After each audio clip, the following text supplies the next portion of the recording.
President Mnangagwa received food assistance from the People's Republic of China at State House in Harare this morning. Sandapenda mashoko anobuda nyongo panapa tiona mutungamiri wenyika aiwa anopuwa food aid nevakomana veChina. Vamuudza kuti aiwa mutungamiri wenyika ane marelations kana kuti anowirirana neutungamiri wenyika yeChina. Sandapenda mashoko anobuda nyongwa ndobva wasubscribe wotina on the bell icon.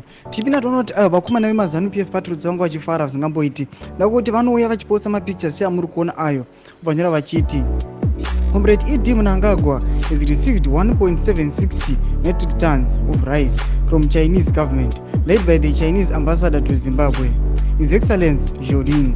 The rice will be distributed to vulnerable communities, including Harare's Children's Home, Jairos Jiri Association, Salvation Army Homes, and Ngomahuru Psychiatric Hospitals. No mashwari kuda pana vatona aiwa vakomana vemaZANU-PF patriots vari kuuya vachitenda vachiti aiwa China yachitira zvakanaka. Chimotidza mafunguro enyu muri kudii pamusoro pechitiko chatona kuti aiwa China inopa this food aid munyika yeZimbabwe yakarohwa aiwa neEl Nino drought. Vatoona kuti aiwa vanhu vari kuzviona difficult aiwa kurarama munyika yeZimbabwe even though zvavo vachipa aiwa government isingatrustiwi, government isingatrustiki. Yatoona kuti aiwa nyaka macitizens chaiwo angaziva kuti ZANU-PF kana vachingoona opportunity yakadai so vanotofara vaitoziva kuti aiwa vanotopinda vachitonyang'anya. Sezvamunongoziva aiwa ubva vakomana vamoziva vana Wikinochivana naMike Chimombe panenge pangoita opportunity chete aiwa avamisi. Chimotidza mafungiro enyu noti kudii pamusoro pechitiko ichi aiwa pinda comment section medu musangana subscribe like on the bell icon.